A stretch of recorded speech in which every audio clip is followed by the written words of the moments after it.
Hello and welcome back to another episode of the On the Sideline podcast of Jackson and Kyle. I am Jackson, and I'm joined here, as always, by the man who can neither confirm or deny if he is the person who Aaron Rodgers married this offseason. Kyle, how are you doing?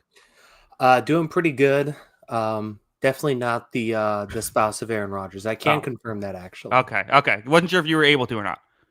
Yeah, I don't know. I'm sure she's got several NDAs that she signed. Probably good for him, though, that whoever it is isn't in the spotlight. That is definitely not something he needs. Yeah, do we even know? Maybe it is. Maybe it's a secret. I don't know. I don't really care. That's one of those things. I'm like, that's not something I need to look into. Yeah, no, I don't need to do any more research on that. Aaron Rodgers, it'd be great if he, showed up and played football and was ready to go. So we're getting that, and we'll see how it goes. Yeah, we talked plenty about Aaron Rodgers last week. This week, we are doing the NFC. This is every team's biggest question in the NFC. So it doesn't necessarily mean they're, the most, I guess it doesn't always mean the most important. I think we tend to try and not do quarterbacks just because otherwise we could have like half the list of quarterbacks. So there will still be some on the list. Also, I should mention at the top of the show, we are going to be taking 2 weeks off due to I'll be out of town, out of the country actually. So for both the 18th and the 25th, we will not be doing a show. We will be back July 2nd to do our show at a normal time. And then there's going to be some more scheduling conflicts later down the road that we'll have to deal with. But yeah, so hopefully we can make the most out of this one, Kyle. Yeah. End it with a bang before we go off for 2 weeks. And you go off for 2 weeks. Where are you going? I'm going to UK. So I'm going to go. One of Stephanie's friends is having a destination wedding in Ireland. And so we decided to turn it into a whole trip. So yeah, I'd never been out of the country as an adult. And now twice in essentially 1 month. Because I went to Mexico for my honeymoon, and now I'm doing this. So it's fun. Go. Yeah, that'll be a great time. A lot of great stuff to do in the UK. You'll have fun. Yeah, it'll be fun. Kyle, should we just get into the list? Yeah, let's dive right in. Okay, let's start off with the Philadelphia Eagles, who I'll give my pick first. I went Kenyon Green. So they traded for Kenyon Green. They traded a quality, C.J. Gardner-Johnson, that's a solid starting safety, for Kenyon Green, a former first-round pick, who just quite frankly has played horrible since playing for the Texans. And it seems like they want him to start. And the question is, can he actually work, or is he going to play like Houston Texans, Kenyon Green? And if he does, how does that shape this Philadelphia Eagles team that's pretty good everywhere else? Yeah. Yeah, I mean, that's a big thing, and we talk about it all the time. That could definitely be a weak, offensive line is a weak link spot. If he's slotting in at right guard, how exactly does that fit the rest of the team? If he's a liability, as great as the rest of those guys are, because there are real, Jordan Mailata was maybe the best offensive player in football last year. You have Landon Dickerson, you have Lane Johnson. How does he fit in with that group? That'll be a tough one for sure, but we'll see. Yeah, I mean, it's definitely something you have to look at, because if one thing is faltering, then the entire offensive line can fall apart. And this team has been built on its offensive line for a lot of years. I still think it's going to be a pretty good offensive line, but yeah, Kenyon Green could be a big black hole for this team for sure. And part of why I'm picking right guard for this team is because there's not a lot of questions. Most things are pretty good. Kyle, what did you end up going with? Yeah. I actually ended up just going with a little bit more vague. I just said depth of this team, because it's been chipped away at this offseason for sure. They made a lot of moves. This was a team that, the defense was special last year. Very, very good. And it's still going to be very good in my mind. But part of its strength was that they could rotate. I mean, it was almost like 10 deep on the defensive line. They could almost go 2 deep at linebackers where somebody got hurt, and then the next Oren Burke steps up and was a big part of the Super Bowl, stuff like that. And you just look at this team now, and it's like, okay, so they lost Josh Sweat, so Moro Ojomo is going to start, and they don't really have the same depth. It's Joshua Uche is their backup edge rusher, and how is that going to look? I know that they lose Oren Burks and they draft Jihad Campbell, and he looks, people loved him in the draft, so there's a chance that works out. But, there is a chance it also doesn't. And it could be, that could be tough as well. You have Keely Ringo stepping up into a starting cornerback spot. You have Adoree Jackson behind him. You let C.J. Gardner-Johnson, though, go. You draft Andrew Makuba. So all of a sudden, this team just looks a little bit thinner on the defensive side of the ball for what was a really impressive defense that felt like they could roll out 30 guys on their roster and be a playable, competitive, great defense. All of a sudden, you don't really have that luxury at this point this season. So how's it going to hold up? Yeah, we have the great overlap 618 with a super chat here. What type of fish tank is Kyle in? Get him out of there. It's overlaps year, hashtag year of the lap. I like that. Year of the lap. That's 2025. Or All is it right, this season is year of the lap? I guess it's season because technically the Super Bowl was in the same year. Right. So yeah, I guess okay. This is the season of the lap. I like that. I don't even know what is Overlap's favorite team. That's what I want to know. Whoever's playing the Chiefs that week, I think. I think it is. Yeah, that's fair. Yeah. I think like the edge should. I think the interior should be fine for the Eagles. If you still have Jordan Davis, you have Jalen Carter, who's going to be out there every snap. As you brought up, Moro Ojimo. I think the edge is where you look at like, okay, Nolan Smith was good. Jalix Hunt are both good, but neither one of those guys are every snap players. Is one of them going to be that? And now, are you expecting snaps out of Azeez Ojulari?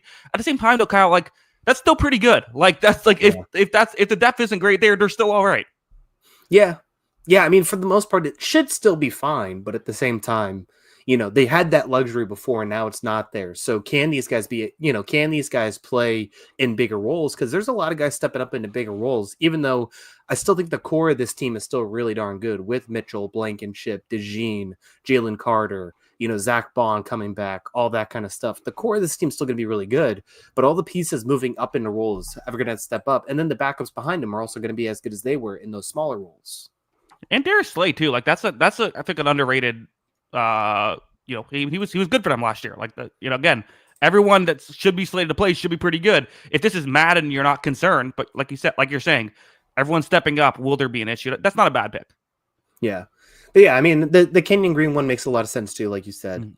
Is it going to be him? Is it going to be a Tyler Steen potentially at right guard? I mean, I don't know. But, they're definitely going to have to figure out that piece.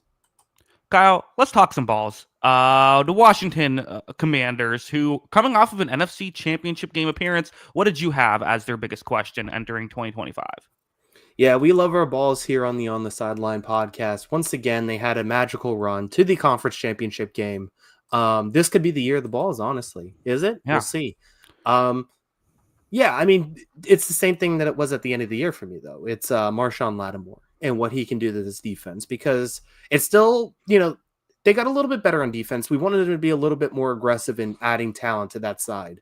But it's a little bit better, and there's a chance if Marshawn Lattimore plays like the best version of himself, that this is a passable defense, and then this is a Super Bowl contending team, because the offense is going to be awesome.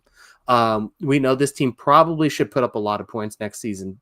The defense still needs quite a bit of work, and their big in-season acquisition last year was Lattimore. He really disappointed throughout the season, had injuries, didn't really show up in the playoffs at all, didn't quite work out for them.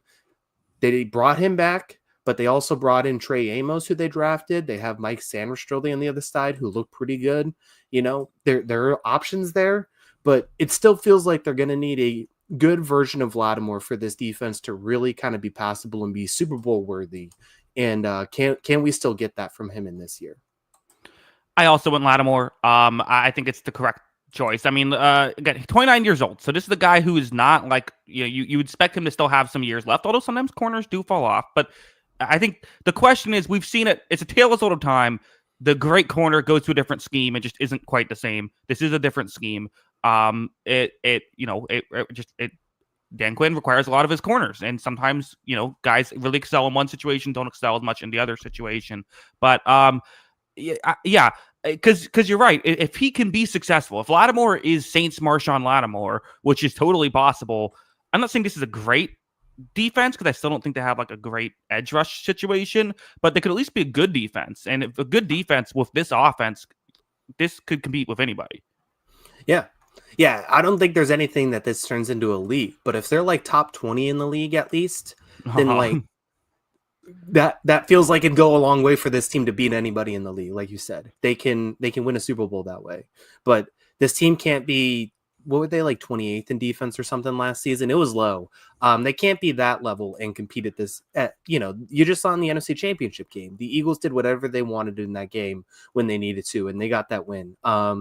they're going to need a different level from this team on the defensive side of the ball, because the offense is Super Bowl ready and Jaden Daniels is Super Bowl ready. So could this team regress? Possibly. It's not out of the realm of possibilities, but at the same time, like, for them to go forward, it starts with this defense. Yeah. I think the defense did kind of get better towards the end of the year, but yeah, they need to something that could go a long way. Should we move on to the Cowboys? Yeah, let's keep them moving. Yeah, well, I went corner as well. I went Trayvon Diggs, who I feel like this is like the third year in a row picking Trayvon Diggs as the Cowboys' biggest question. Because, like, yeah, it's like when he's good, he's great, but like you just don't always see that. And if you get, I was looking at the offense for this Cowboys team, and it's kind of like, is it possible the Cowboys could be a little underrated for the first time in the history of their franchise? Of like, there are pieces here offensively. Obviously, adding, we'll see how adding a former Steelers receiver goes with Pickens, but like you have CeeDee Lamb, you should have pretty good pieces around Prescott there. Like the defense, though, it's just one of those things where it's like if Diggs can hit, and you have him, and if you get a full season of Deron Bland, like maybe this is this can work. But another question could be just kind of tied in of the just the coaching, which was not great last year. But yeah, that's what I'm most interested in. I mean, that's a great pick because Diggs was not good last year, and they really needed him to be, because like you said, Deron Bland missed a good chunk of the season last year, the start of the year, and they needed Diggs to step up, and he was not ready for that situation, or at least did not appear ready for that situation at all, right? And so that team took a big hit. They ended up missing the playoffs, and that's why expectations are low now, right? Because you miss the playoffs and everyone forgets about you. But you look through this roster, and it should be a pretty talented team again, especially with the moves they made and getting George Pickens and getting CeeDee Lamb some help. You think in a vacuum this could be a better team, but yeah, I mean they need their best players to play better, because Bland came back and looked pretty good after that injury. I thought he was a big part of that defense to end the season. Him and Parsons came back, but yeah, Diggs is definitely the one who needs to step up there. I do agree with that. The other thing I had was the Tylers. This is a team that had this was the offensive line in football for a number of years. And then they had to go and replace those guys one after another. They all kind of aged out. Zach Martin was the last one, retired this offseason.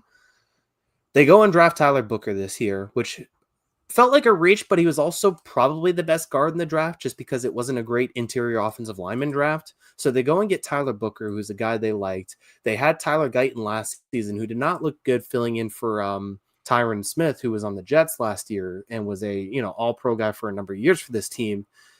And yeah, I mean, in theory, I think this offense could be awesome again. You get Dak Prescott healthy again. You get George Pickens in the fold. All of this looks like it should be very, very good. But could the offensive line let them down? Dak is not getting any younger. Is he as mobile as he used to be? Probably not. And then you have these young guys in Tyler Guyton and Tyler Booker, both trying to kind of make their way through and replace, legendary players for this Cowboys team. Not going to be an easy task for them, and that's definitely the biggest question I have with this team. Kyle, you're saying Tyler Booker is probably the best guard in this class. What disrespect to Will Campbell? How dare you? Yeah. Starting at left tackle, what do you mean?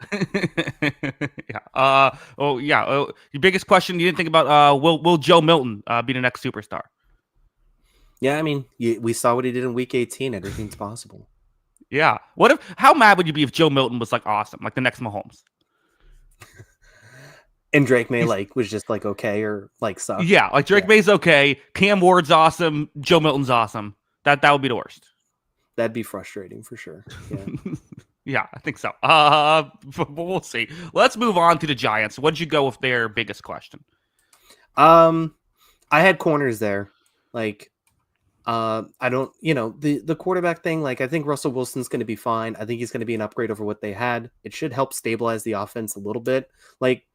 It's not crazy to me that this team could find its way to 9 wins potentially. I don't trust the ceiling of this team to be very high, but with, Neighbors, with Russell Wilson having a passable offense, there's a chance this defense could be very good. They go and get Javon Holland in the offseason, big free agent signing. They get Abdul Carter in the draft. They have him. They have Brian Burns, who was good last year, despite, they overpaid for him, but he was good last year.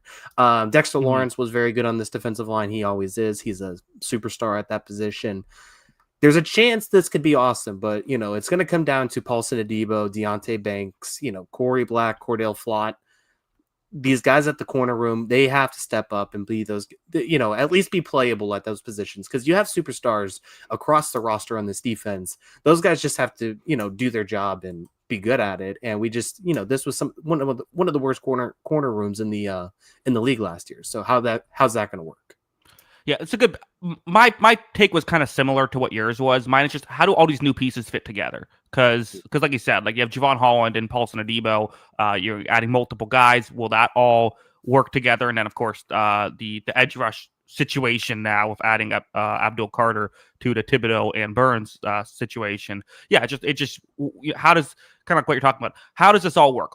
Again, if it's Madden, you feel pretty good about this. A lot of good players, but in we've, again, tails all the time. You add all these players through free agency, and maybe, a third of, maybe half of them or a third of them, or maybe 2/3, but they usually don't all hit. Yeah. Yeah. I mean, it's tough. It's tough to bring in all that and try and make it work. But, they've done a lot over the last 2 seasons. This is an expensive defense, man. Like you look at, I think they got a good contract from Holland, like but, between him and Burns and Lawrence, like that's a lot of their cap tied to those guys, essentially. And, not that it's wrong or right, but at the same time, like there's a chance that defense could still be bad because of these guys on the outside not doing their job or something like that. So, it's just going to be very tough for that team. I really need to see that play out before I can really say, like, oh yeah, this team could be competitive. I still think they're a few years away from that. I think Russell Wilson is obviously their bridge guy.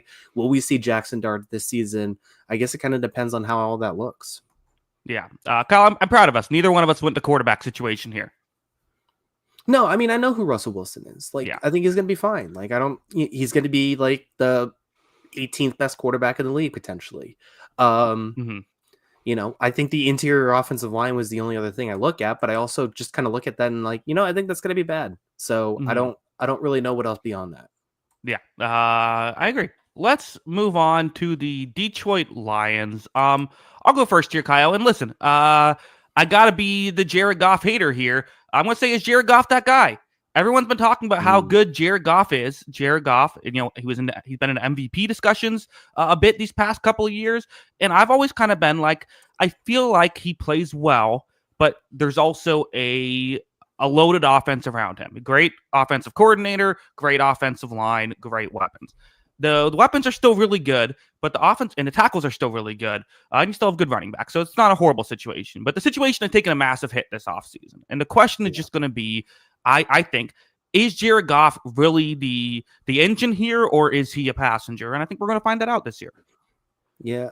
I mean, look, and I think it's fair to say he was a bit more of a passenger than an engine for this team the last few seasons. Mm-hmm. But they need him, if those things begin to falter around him, then he has to be, if this team's going to survive and be the contender that they still want to be at this point, he's going to have to be a big reason for that, right? Like if, if John Morton's not as good of an offensive play caller as Ben Johnson, which is a lofty expectation, obviously, that's tough shoes to fill.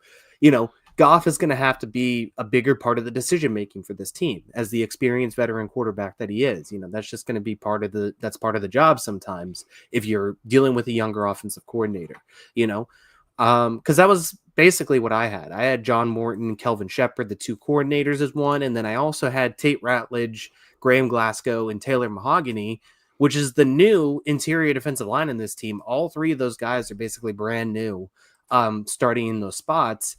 And they went from maybe the best offensive line in the league to, like you said, the tackles are still terrific, but there's a lot of questions with that group in the interior. It's not the same group at all, same caliber of player that we're used to seeing there. So if that begins to struggle, then, his numbers Jared Goff's numbers under pressure, under duress have gotten better throughout his career, but they're going to have to go up another level if these guys aren't as good as the guys that they're replacing, which is, again, lofty ambition, lofty shoes to fill, if you will. Again, so if he is under more pressure, he's going to have to be even better in those situations for this team to function and still be a Super Bowl tier. And I mean, based on the playoffs last year, it wasn't.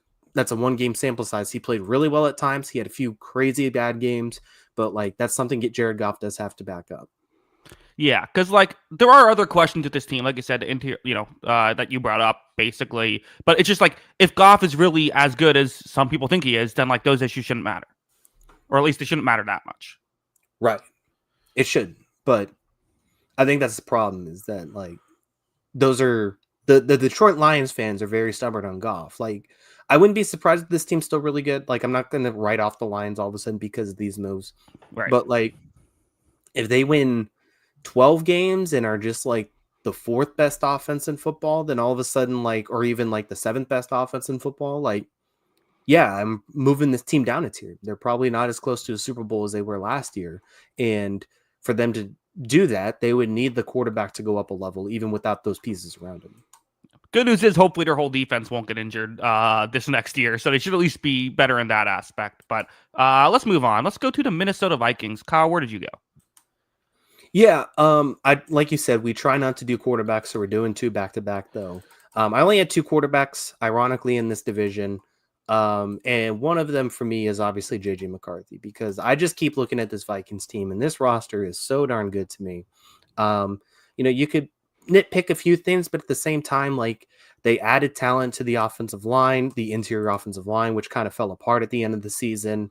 And they still have a good cap situation. They have good pass rush. They have good players in the secondary.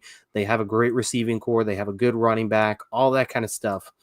And now JJ McCarthy, as a second-year quarterback who was injured last season, is taking over the starting job because they didn't want to pay Sam Darnold. I agree with the choice, but now it's up to JJ McCarthy to fit in that situation. And, it's the F1 thing to me. They say in Formula One, I don't know if you're a Formula One guy. I am not.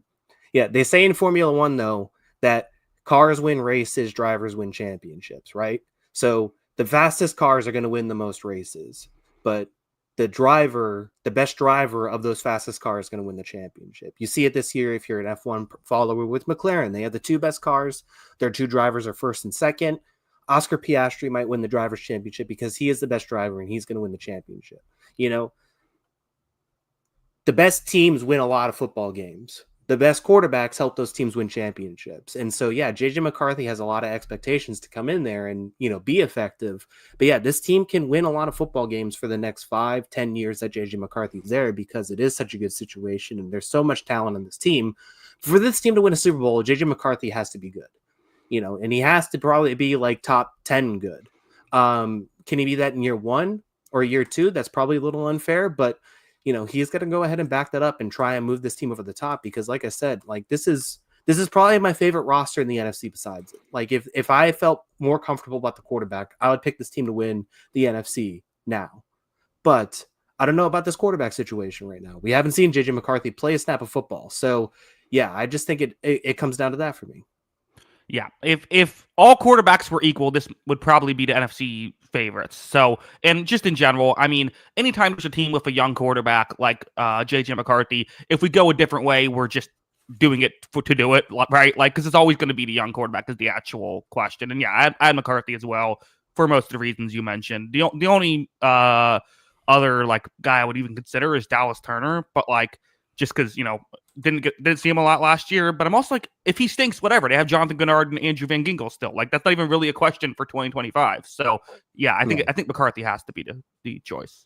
Yeah, I mean, it just has to be. Like, there's so many names on this team. I just keep going through it. I think this may be the best, top 22 in the league right now, and it all just comes down to that one position. That's going to be the difference between this team winning or not.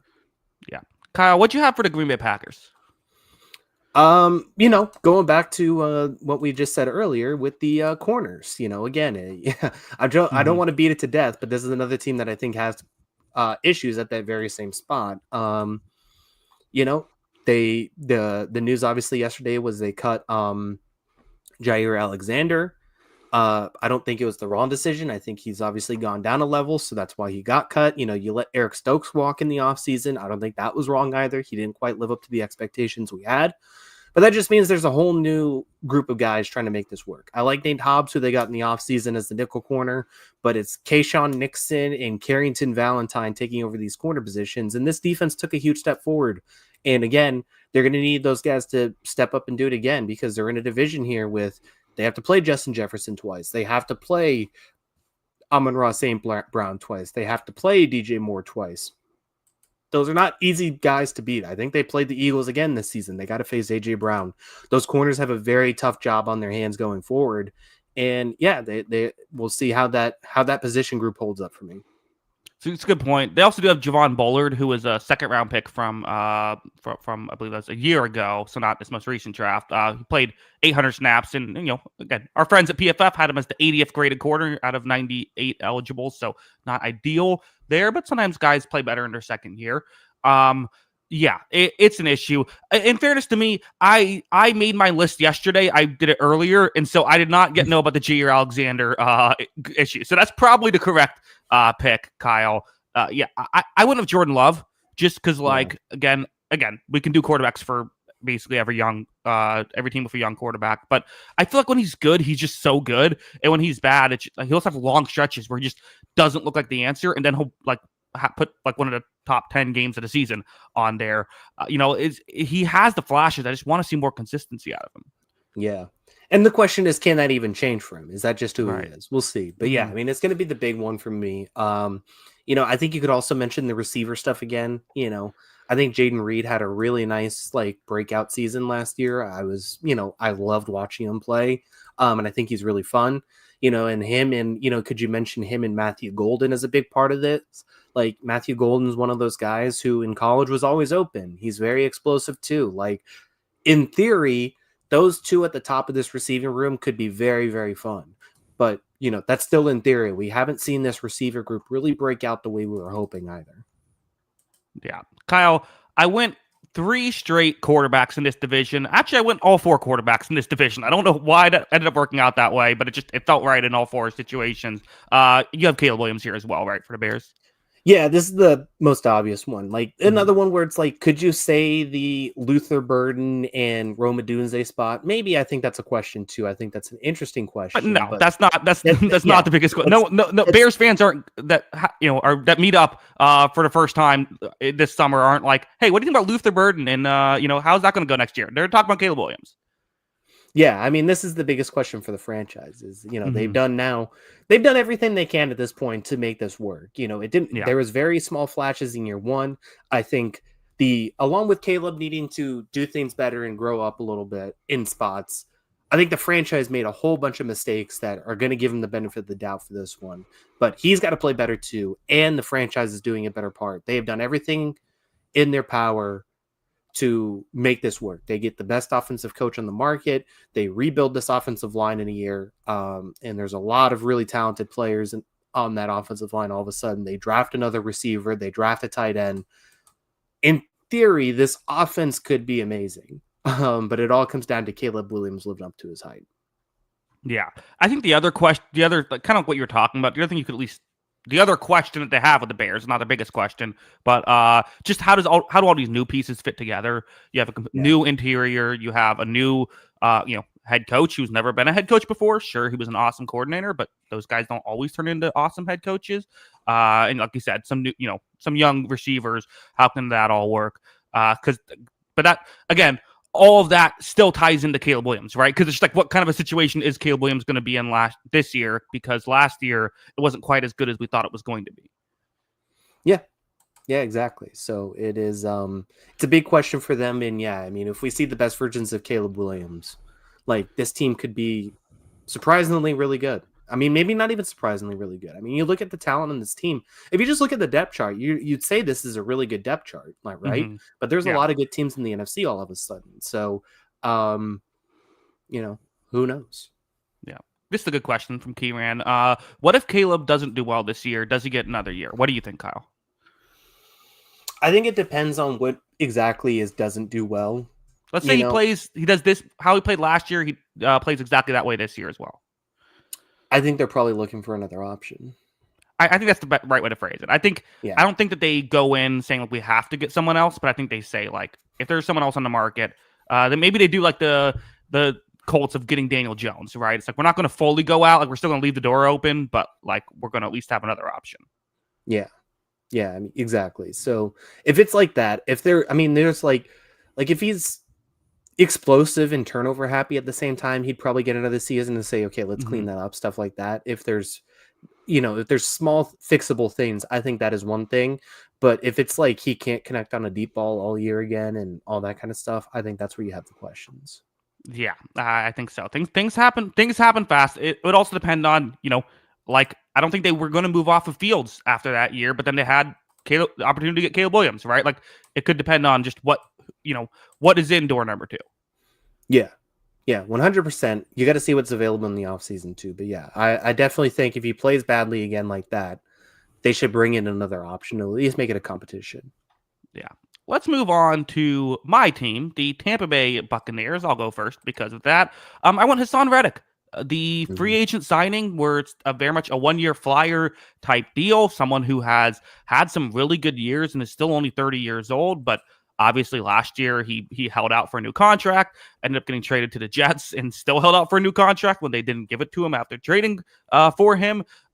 They ended up. He ended up playing a bit, about 400 snaps last year, and quite frankly, it was the worst we've ever seen him play football. Now, everyone on the Jets played poor in that situation. How much was it the situation and all that? There was some controversy over him not showing up to OTAs, but he's been practicing. He showed up to minicamp and all that stuff. That doesn't, for an edge rusher, that concerns me far less than like if it was a quarterback or a receiver doing something like that. But again, I think if Reddick plays well, this whole situation looks different. Yaya Diaby can be a number 2 edge. You have Vita Vea. You have other guys on the interior like Kalijah Kancey, like Logan Hall. I feel like this team needs a number 1. And if he can do that, it looks a lot better. If he can't, it could be more of what we saw last year of just, a lot of solid players, but no one who's great. Yeah. I think we also forget that before this guy was in Philadelphia, he was sensational in Philadelphia. Before he was in Philadelphia, though, he was very down as a player to begin with, right? Like he had some good years in Arizona, had some down years. I would disagree with that because I feel like his down years were when he first started, Arizona was playing him as an off-ball guy. So, so I feel like once he got going, he had a good year in Arizona, a good year in Carolina.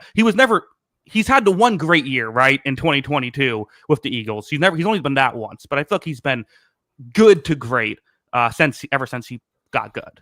Yeah, but at minimum, Tampa Bay needs good Hassan Reddick. And I still think that guy's in there. So yeah, he bet on himself last year with the contract situation. Obviously, it didn't work out for, whatever reason that was. He didn't get the contract he wanted. So yeah, it's a big question for me as well. It was the biggest question for me as well. Because Tampa Bay didn't have that option last season, but if they get a good Hassan Reddick, then that's a number 1 edge rusher for me. So having him in that position would at least make this defense make a lot more sense. And I mean, it could be very good with that level of pass rush ability. So getting that level of player definitely moves the needle of this team for me to where, they're the favorites for sure for me in this division. But if they get a good version of Hassan Reddick, I think they are. Yeah, exactly. They are without a doubt the slam dunk favorites in this division. Like I'd be shocked if anybody else won the division at that point. Yeah. It's unless Michael Penix has a Jaden Daniels type season or something like that. I would agree. Yeah. I mean, the other questions are like, you could say like, this secondary of they got injuries last year. Like this is the depth have to play. Also, I think off-ball linebacker, obviously you have Levante David, but I mean, again, Levante David's going to be 35 this year. And then you have, it looks like it's going to be Cervanka Dennis, who's a lot of people think he's going to end up being the starter, who was a 5th round pick. They also did add Anthony Walker, but those are essentially guys who their resume is backups who are now going to have to be starters. But again, you're playing next to Levante David, so you assume it would at least not be the worst in the world.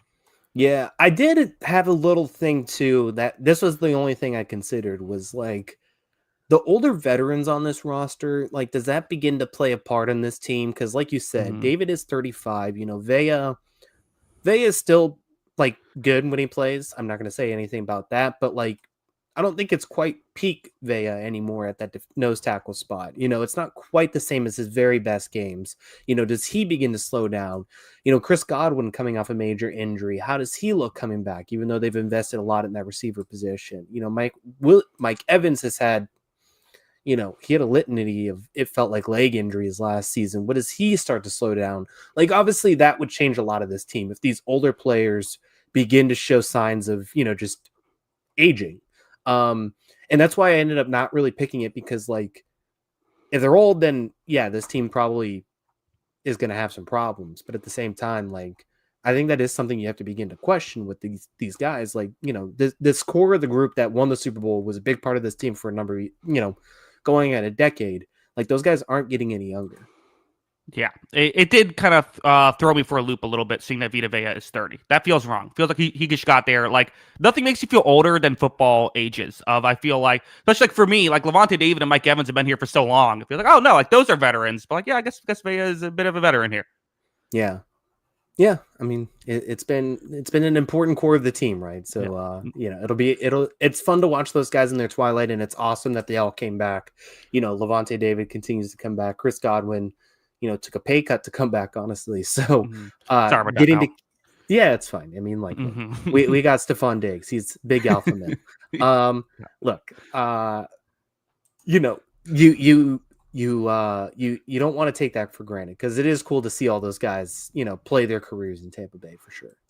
Yeah, I agree. It is cool. Let's move on to the Atlanta Falcons. Kyle, what is their biggest question? I mean, you could go Penix here. Obviously, that is going to be the big one for them.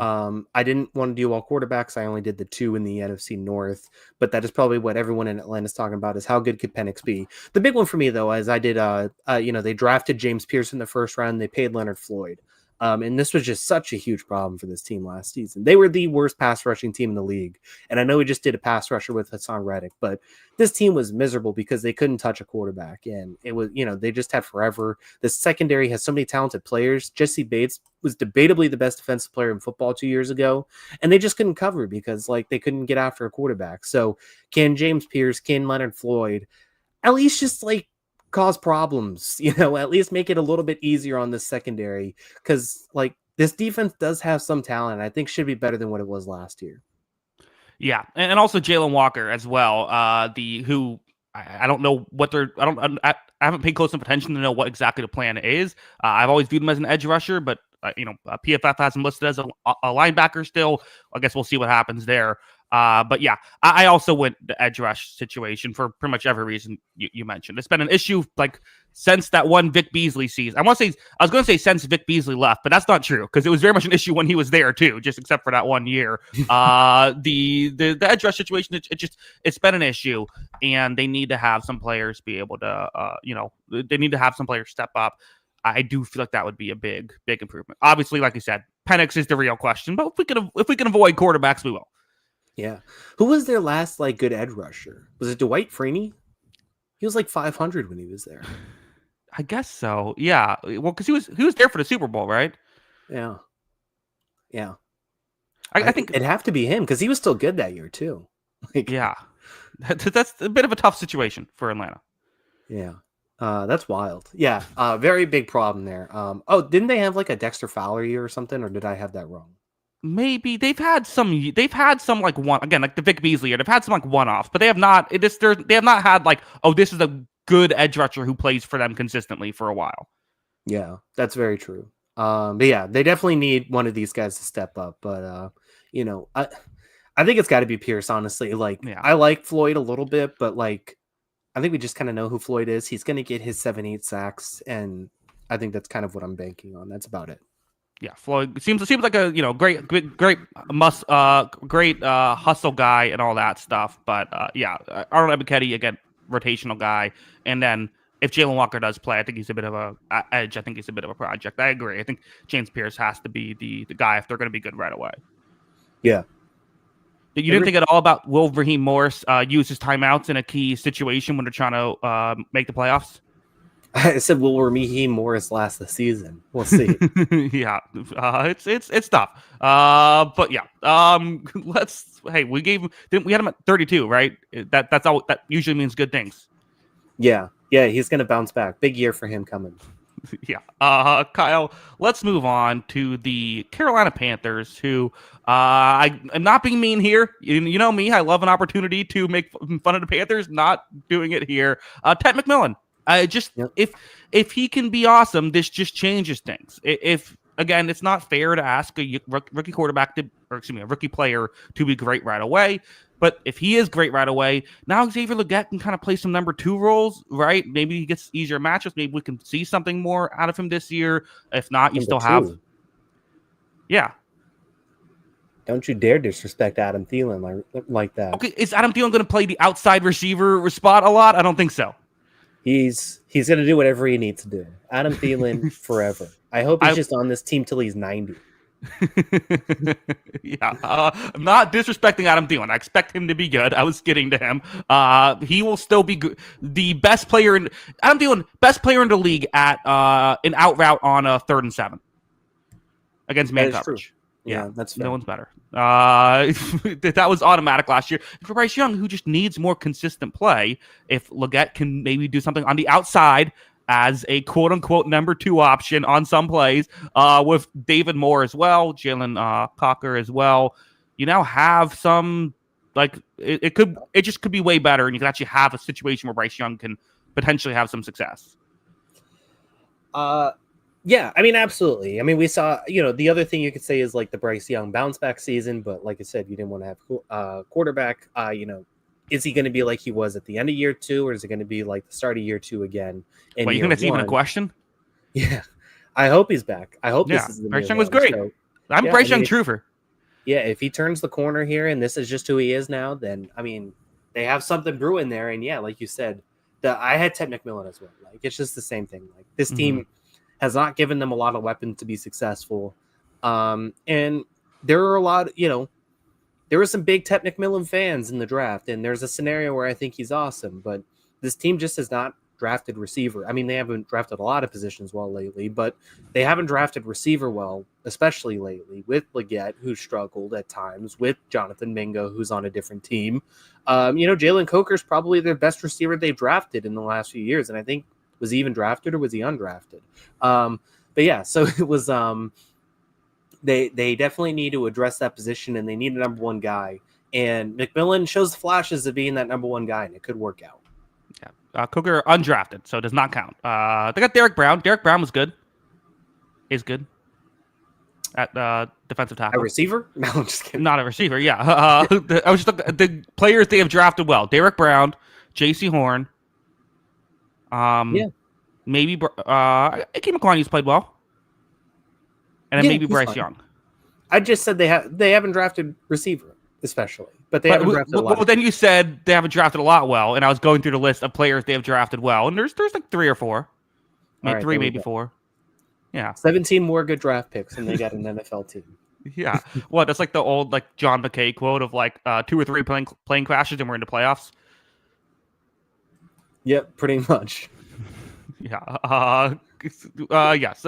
Again, I could also have done like, will the defense be absolutely terrible? But like, probably. Yeah, I mean, we did this thing about the Panthers already. Like, I still think this team's years away, but like, there is a version of this team that's going to be very fun and watchable with what we saw from Bryce Young. And if Ted McMillan works out, like this could be a fun offense to watch all of a sudden. Like it could be a playable team, and all of a sudden you're a little bit more excited for the next season. You add more talent, and then you're a little bit more excited, and maybe this team wins 8-9 wins, and then you're in the position to make a run at wins. Yeah. Kyle, what did you come up with for the New Orleans Saints? This is a bit of a tough one. Yeah, picking just one was the tough thing. I mean, it's just got to be who is taking snaps next year. What is the future? Let me ask you this. If they knew Derek Carr was going to retire, do you think they changed their offseason strategy?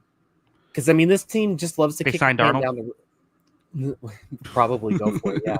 I mean, this team loves to kick the can down the road, whatever it is. But, like, do you think if they knew Carr was going to retire, that they are bringing back Alvin Kamara? They are, bringing back all of these guys? Are they looking to move to Mario Davis, stuff like that? I mean, it's just such a weird team. Like, but yeah, I just did who's taking snaps at quarterback. The other one I just said, like, what's the plan for the future? And I did also like Chris Olave, like, and that's the worst part about all this is like you're one talented young player that you have right now. You can't even get that excited about because all of the injuries he's endured, all the head injuries. You don't even know how much more he's going to play at this point. So yeah, I mean, there's just this. This is the bleakest team right now, isn't it? Like this has to be number one. I think so. Yeah, Maybe the at least Browns because you're just stuck with the Watson contract for years. I think I would say Browns are 1 and the Saints are 2. Yeah. I mean, even like this team still has good players. Like I just don't know why they don't. This is what always blows my mind about football, right? Because if this were basketball or really any other sport, if this were baseball even, you'd be looking at the trade deadline of all these pieces and all these, prospects they could get for these guys. If this was basketball, all the first round picks they can get for these guys. Like, why are you running back with Tyrann Mathieu, Demario Davis, Alvin Kamara? Those are all guys that should get you good draft picks for the future. Yeah, the Tyrann Mathieu thing, I was going to bring him up. Like, isn't it crazy that he just played with the Saints for like the past 3 years? Like he's like the last chunk of his career is just like playing for the like he's still like an effective player. Like, why has that not just been like a hey, like why did Chiefs not just be like, hey, you pay the rest of his contract, just we'll give you a 3rd round pick, let's just have Tyrann Mathieu back. Like, why hasn't something like that happened? Instead, they went out and added they added another Chiefs safety. They got Justin Reed. Yeah, exactly. So yeah, I just don't get it. Like that, it's just one of those things about football that always blows my mind. Because like, if this were any other sport, this team would be operated so differently. This team's not going to win games. So I just don't know why they don't like change this. Like, is winning 6 games worth it to like say, oh, we still got Demario Davis, wear your jersey, stuff like that. I would be making moves to like make this team as bad as possible. Yeah, it's like how many good players over 30 does this team have? They have Tyrann Mathieu. The one guy they traded was Lattimore, who's under 30. You have they have Cam Jordan still, which I get some of these guys you want to just keep just because they're, like legends and all that. I get it. But yeah, it's weird. The one question I could have gone with was just Kool-Aid McKinstry, who I do think had a good, I was a big fan of him coming out of college. He was my corner 1, if you remember. I thought once he got into a starting role, I thought he played very well last year. So we'll see how he can go. But my question was Arch Manning. Did it last week too with the Browns, doing it again there. It's this year is for next year. Yeah, you're watching the tape for the guys. And it's going to be very fun. They have another quarterback too at LSU that could also be the number 1 pick, right in their backyard. I mean, there's a lot of questions for that, but yeah, I just don't. The path for this team looks bleak. But like, maybe Tyler Shoug's good. Maybe he is good. And you have a 25-year-old starter with this team. He's right in their timeline. Yeah, I mean, sure. Yeah, there you go. Yeah, Kyle. Maybe, is that why they keep all the older players? That Tyler Shough doesn't seem that old. It's like, oh wow, 25. You're born in the year 2000. Whoa. Wow, he's bringing down the average age of the roster. That's crazy. Yeah, exactly. Let's go to the Rams here, who I went with just how well would Davante Adams fit, because we have seen the Rams try receivers and not have it hit. It's kind of been a weird thing that like McVay has gotten wrong a couple times. Allen Robinson, Deshaun Jackson, it's not something every time you get hyped up and it just hasn't always fully hit. I do think Adams just on paper seems like he fits more than those guys, and we'll see how well it works.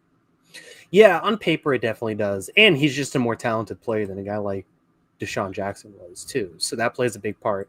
But yeah, I mean, in theory, he's a guy who in his career has also played the slot in outside. So he is also my biggest question because, yeah, there is a version of this where he is an upgrade over Cooper Kupp. And he should be, honestly, because Cooper Kupp did struggle at times last year, had the injuries and all that. And this team, we talked about it. They were 20 yards away from beating the Eagles and possibly winning a second Super Bowl with Matthew Stafford and Sean McVay. Yeah. So having that situation, in adding a player Davante Adams' caliber, it wasn't a perfect season, but we still saw, there is a version of Davante Adams that's still very, very good. We saw it, at the very end of the year, but I still think there's a version of Adams that's still going to be awesome. And him and Puka Nacua could be the best receiver duo in the league this year. So I could absolutely see that. But it's still, how does it fit? How does he age? That kind of thing. It's still going to play a big part. Yeah, I mean, because it doesn't seem like they're going to have that much reinforcements this year. Like their team is kind of what it was last year. Just like the Devontae Adams thing is like the biggest like change. Mm-hmm. Yep. Yeah. I mean, it is the biggest change, and I mean, in theory, this defense should be better because it struggled to start the year and then really came on as those guys like got more coaching and got more experience. It was a young defense starting over. Mm-hmm. And like in theory, these young guys get even better. That's not always how it works in practice, but like this could be a really good defense next year. And you look at this offense and you just trust the McVay offense with, Matthew Stafford, and they have a lot of pieces on this team, man. Like this could be a Super Bowl team for sure as well. Yeah, if Stafford does the thing is, this team could win the Super Bowl. This team's odds of winning the Super Bowl are higher than its odds of getting the 1 seed. I feel like they're not going to do it for 17 games, but could they do it for 4 games in January and February? Absolutely. Yeah, they just need to get their 11, 12 wins. That's it. Yeah, and they will probably. Yeah, and because again, if Adams is elite Devontae Adams, which he's 32, like that's possible. Like this could be very similar to that Super Bowl team, like the way it's worked with Nakua, like. This because remember that Super Bowl, so much of it was Odell and Cooper Kupp until Odell got hurt in the Super Bowl. Like just having those two options, it's in theory we've had the past couple of years with Nakua and Kupp, but they've never really been healthy at the same time. So that's what I want. Give me a healthy Nakua and a healthy Devontae Adams for a full season. Yeah, let's see how it looks, because I mean Nakua is awesome when he plays too. So if we see all that put together, this could be a scary time for the rest of the conference. Yeah. Let's go to the Seahawks, Kyle. What did you have for their biggest question? I'm kind of ruining your thumbnail, which is, cracked me up when I saw it. But, I didn't have Sam Darnold because I think I kind of know who Sam Darnold is. And the biggest problem I have with Sam Darnold is he's not very good under pressure and he holds the ball a lot. So he went to a team that, has question marks across the offensive line. I think that's a big question mark for me. Everybody besides Charles Cross, I have absolutely no faith in right now in this offensive line. Abraham Lucas was drafted the same year as Charles Cross. Hasn't been quite as effective. Anthony Bradford wasn't good last year. Oluwatimi has, up and down. Gray Zabel's a rookie. How does the rest of this offensive line look beyond Charles Cross? It's going to be a huge part of this team because they don't have a quarterback that handles pressure that well, and they need to keep him clean in the pocket. Yeah, and obviously they don't have Metcalf anymore. They do have Cooper Kupp, but as we talked about, not going off his best year. Jackson Smith-Njigba, your guy there, he's still, some people would say is better than DK Metcalf. I mean, I went Sam Darnold, obviously with the thumbnail, although I was just trying to figure out what thumbnail to use. I figured that was a good one. But I went Darnold, but I think we're both kind of in the same thought process here, where it's like, you're bringing up the offensive line. I'm like, I think it's going to be bad, Kyle. I don't think it's a question. I think I know what this offensive line is going to be. And my question is, was last year a fluke for Sam Darnold? Can he actually do well? Or, I mean, if he gets crushed and he's bad under pressure again, and then he just stinks, Kevin O'Connell, he can run for president at that point. Yeah. I mean, honestly, at that point, and let's do. And we finally hear him speak. Honestly, what percentage chance do you have of him becoming president? No. Okay. Well, if you put a percentage of non-garbage time or injury-related Jalen Milroe plays a snap this year, what would you put the percentage at? I think low. I mean, the thing about Seattle is I keep going back to the Russell Wilson thing, right? Where they signed Matt Flynn, not quite to this kind of money, but they signed Matt Flynn to start him, and then they went with Russell Wilson over him. That at least shows like the organization is willing to do a move like that, which like we saw the Browns, they just weren't willing to do that. They just like, this is the guy we're paying, like he's going to start, right? Like some organizations will do it, some won't. I think it's possible that it happens. I think I would put the odds at like under 5% that Milroe gets a start over Darnold. Yeah, and it doesn't necessarily have to be week 1. Like, could it be like week 10? Sure, I get that, but yeah, I still think I'd say it's very low. Yeah, I think I would too, but it definitely, there could be some Matt Flynn vibes here. It really could. I can see the argument, right? Of Darnold comes in, doesn't play well because of the offensive line. Hey, we have this young mobile quarterback. Like, let's do this. Like, look at how long it took the Falcons move off of Cousins, right? I think if it's going to happen, it would have to. I think it's not going to happen in the first 10 games. Yeah. Yeah, I think they're going to give him more time. And I think Milroe is also just such a project that, like, you would probably... It's not the same as Russell Wilson, who just, that guy played forever in college before he got to the NFL. So, he was a grown man, and I just think that plays a big part in it. So it's going to be fascinating. But yeah, I mean, I don't it's a good point. I can see it. I mean, yeah, you're right. I mean, I could definitely see just thinking about it, like I can definitely see the pathway. I just don't think Darnold's going to be that bad. Yeah, that's probably fair. But we'll see. Like I said, I think the offensive line is going to play a big part in his success, and I'm not optimistic about that too. But there are really good things about this team, so it could be interesting. Yeah.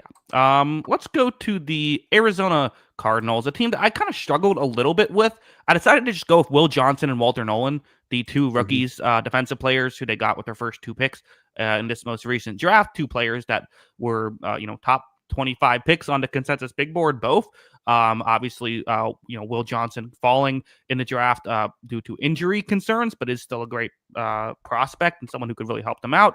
Also, Walter Nolan could be a really good player. They also added Josh Sweat as well. So I could say the new additions defensively. This was a team that I think I keep repeating myself on every time I talk about the Cardinals, but a team that we thought was going to be brutal defensively last year ended up being okay. Now they have talent to be okay. Can they be good, right? Like, is that the way we're going to see this happen? So we'll see. Yeah, I agree. Yeah, I mean, I keep saying that I think this could be a sneaky, really good team. I think this could be the sleeper team for me this offseason. I keep saying it. I had Will Johnson. And I agree with everything you said too about both these rookies. I think here's the difference when I talk about both of these rookies, though. Like, at the minimum, because like you said, they added a bunch of talent. All of a sudden, their edge rush room is Josh Sweat, Justin Jones, Zayvon Collins, Darius Robinson. That's not bad. You look at that, and Walter Nolan, I do think it could, he would be additive. He's very good. But at the very least, like, this Cardinals team does have Dalvin Tomlinson and Calais Campbell, which, I mean, Calais Campbell's still awesome. Like, yeah. I mean, maybe, he is 38, so maybe it does slow down a little bit. But like in 600 snaps last year, he was PFF's 7th graded interior defensive lineman in over 600 snaps. Like, it's it's nuts. Yeah, it's nuts that he's able to still do that. So there is a chance that, like, they don't even need Walter Nolan to be that effective year 1 because they have these options there.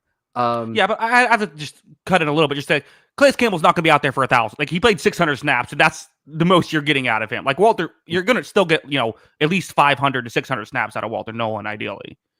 Yeah, you're going to need something from him, but it does. It still, like, is not like a you're right. You're correct. You do have those options, but the problem with Will, the tough thing for Will Johnson is currently your cornerback room is Will Johnson. Starling Thomas V, who struggled last year. Garrett Williams is a good nickelback, so that's good. But yeah, Starling Thomas V is the other outside corner. There's also Max Melton, who I think they drafted last year, if I remember correctly, and he struggled. Jalen Jones is, I don't know. So yeah, I just look at that team and, like, okay, that is a big red flag. There is a scenario where if Will Johnson's not good, then that is a problematic situation for this team because they don't have the players at those positions. Yeah, do have good safeties. No love for Sean Murphy-Bunting, Super Bowl champion, picked off Aaron Rodgers in the conference championship game. Oh, wow. For some reason, he's not even on the depth chart I'm looking at. That's crazy. Okay. Huh. Yeah, I mean, that'll help. Oh, I think he has.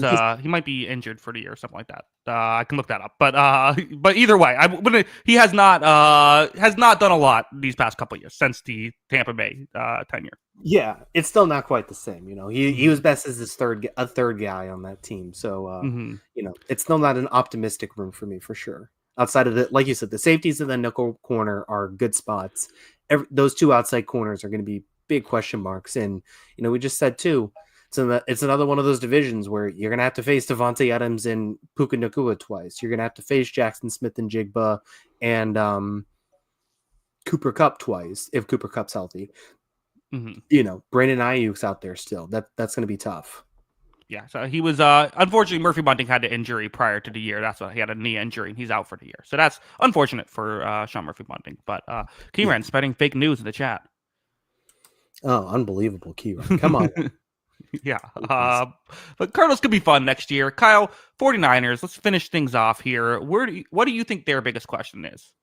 Man, I had a tough time with this team, honestly. I said almost everything. Like, Some teams are hard because it's like, question, like, how do I come up with a question? Some are like, okay, how do I narrow it down?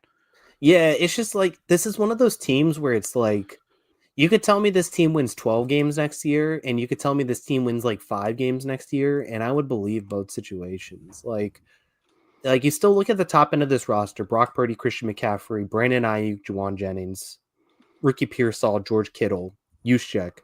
That's still really good. You still have Trent Williams, you have Dominic Puni, who was good as a rookie. The other offensive line spots have questions. The defense has so many questions for me. I'm just going to go with the defense, I guess, because okay. You lose Greenlaw, you lose Hufanga, you lose Charvarius Ward. Like, those are 3 really important players for this team. Never mind everything else across the roster. You're starting I call Kinlaw a really important player. I didn't say Kinlaw. I said Ward, Greenlaw, and Greenlaw. I heard Kinlaw. Okay. Yeah, right, Hufanga. Yeah.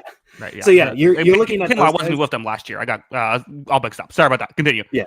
It's all good. Yeah, you're starting Mikael Williams across Nick Bosa. That is a big question mark. Like, all of that put together, like, is this defense still competitive? You have Fred Warner and Nick Bosa, superstars, but like everything else has a big question mark. Yeah. They did also get Bryce Huff, which is that's another question. That's not like an answer. Yeah. I think that I agree. There's just a lot of moving parts with this team, which is, I kind of went a similar thing. I did go offense, though. I went Ricky Pearsall, just because he was someone who they liked a lot when they drafted him with a pretty premium pick. He gets shot and misses the first half of last year and just never is able to find his footing. Again, they got him when they thought that maybe you wouldn't have Brandon Ayuk. Now you have a situation where Deebo Samuel is gone. You're going to need those snaps. Juwan Jennings ended up playing great, which was that helps things a lot. But they need I think they're going to need something out of Ricky Pearsall if they're going to be like great, because this defense can be I guess where I'm okay with this defense, that I think they're good in the secondary. They have Fred Warner. I think that they'll at least be okay. I think the question is, when this team is at its best, it's the Kyle Shanahan scheme just dominating every defense they play for all the way up until the fourth quarter of the Super Bowl, right? That's usually how these things work. They need that to happen again, and I think Purcell's going to have to be someone who can be a contributor. Yeah, and is McCaffrey going to be healthy? That's still a big part of this team too, in its success. So all of that definitely plays a part. It's a weird team right now because you would still say, if you just went superstar for superstar across rosters, this team has the most in the league. But then you go Carolina. Once you get past like player 6 or 7 on this roster, it falls off quick. Yeah. I mean, I agree. Well, I wouldn't even say, I don't know if I'd say it falls off. It's just like you said, I just have questions, like, are we going to get anything out of Bryce Huff this year? Are we going to get, I don't know. Yeah. I mean, I don't know. And then, it's another team where even their best players, Fred Warner's not getting any younger. Trent Williams obviously isn't getting any younger. George Kittle isn't getting any younger. McCaffrey's not getting any younger. And especially like Kittle and McCaffrey, they've dealt with injuries, Yeah. That's a tough thing. Yeah, I mean, the McCaffrey thing is definitely a big question. A guy who got MVP votes 2 years ago. He got more MVP votes than Purdy did 2 years ago. I think he was second. Was he second in MVP voting, or that was Prescott? I think he was third in MVP voting. But I could be wrong with that. Someone fact check me. But yeah, you're correct. Although Nick Bosa only being 27 is confusing to me. I don't know. That's another one that's like, he feels like he should be. Maybe it's just because Joey Bosa entered the league so much earlier, but I feel like Nick Bosa should be like 30. Nick Bosa. Yeah, I mean, it definitely does feel like that. Obviously, we're thinking of Joey is the problem. Yeah, right. Yeah. So they again, like you said, they still have the superstars though. Like, we can talk about the age all we want, but if most of them are still good and still healthy, they have the core that you need for a team to be successful. But again, for the 49ers, a big part of it too is just every year they always get injured. Like, it feels like if they stay healthy, they make Super Bowls, but they only stay healthy like every other year. Yep. Yeah, I mean, that's been a big part of their story for a long time now, for sure. Mm-hmm. All right, Kyle. Well, that is our show. Let them know where they can find us on Twitter before we head out. Yeah, make sure to follow us on Twitter. That is at Jackson Kruger. Make sure to follow me at by Kyle Gronin, and make sure to follow the account page at On the Sideline JK. That is at On the Sideline JK. Of course, you have like audio only podcast. Anywhere you get your podcast, search On the Sideline podcast. It should be available there. Kyle, I'm disappointed a little bit in the timing of my trip that I'm gonna miss like if these series go 7, I'm going to be missing those games. I think basically I miss every game 6 and 7. So I was hoping for the Panthers to lose quickly. That's not happening. We don't want the Panthers to lose quickly, but yeah, this is going at least 6 and probably going 7 again, if anything. So I mean, we'll see how Edmonton bounces back. They got after game 3. Yeah. I still think they can bounce back. But yeah, it's going to be a tough road. Yeah, Florida winning again does not sit well with me. I don't like it. What about the Halliburton thing? That was fun. The Halliburton, yeah. I mean, that game winner. That was an incredible. That was one of the best finals games we've had in. I don't know. I would say probably since maybe game 6 of the. There was a Suns Bucks game that was pretty amazing from what I remember. But outside of that, like we just haven't had a lot of like awesome finals games. It felt like every time we've watched the finals the last couple of years, it's felt like, and I still think in this one, there's a pretty clear favorite in these NBA finals matchups.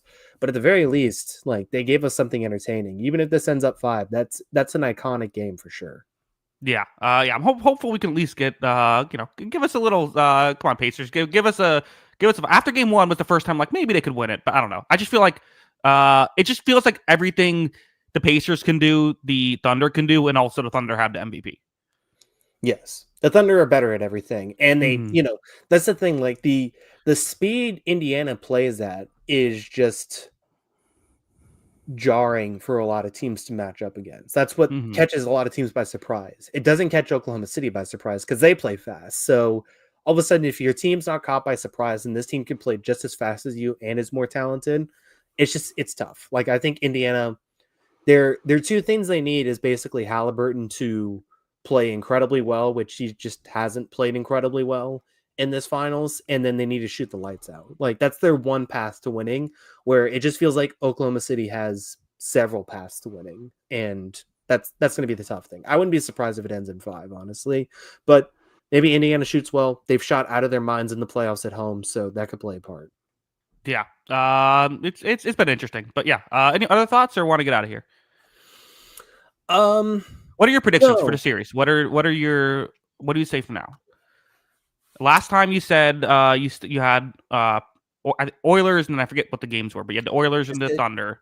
I had Oilers in 7 and Thunder in 6. I'm gonna stick with Thunder in 6. I say Indiana takes 1 at least at home to like just keep it interesting, but I think it still ends in 6. And then, man, I'm riding with the Oilers. I think, hockey's crazy. Okay. I think it can, things can still bounce back and forth. Let's get a bounce back game. Let's get one of those games that they just don't stop scoring. Yeah, I hope so. Maybe just, I don't know, play a little defense. Could you do that at all? Get a save here and there, Oilers? That would be nice for sure. Stop letting Brad Marchand score. I can't do this. What was your feeling when he because he's the reason this series would be they would have started down 0-2 without him. Yeah, I mean he's been the best player on the Panthers. Yeah, or Sam Bennett. It kills me. It absolutely kills me that he's doing this. I hate it. It'll be. I mean, I'll be happy to see him win again, but I'm not going to be happy for this Panthers team. No. Yeah, I'm not doing it. I think Kieran says the Rat King is going to get MVP. It's probably going to go to Sam Bennett, right?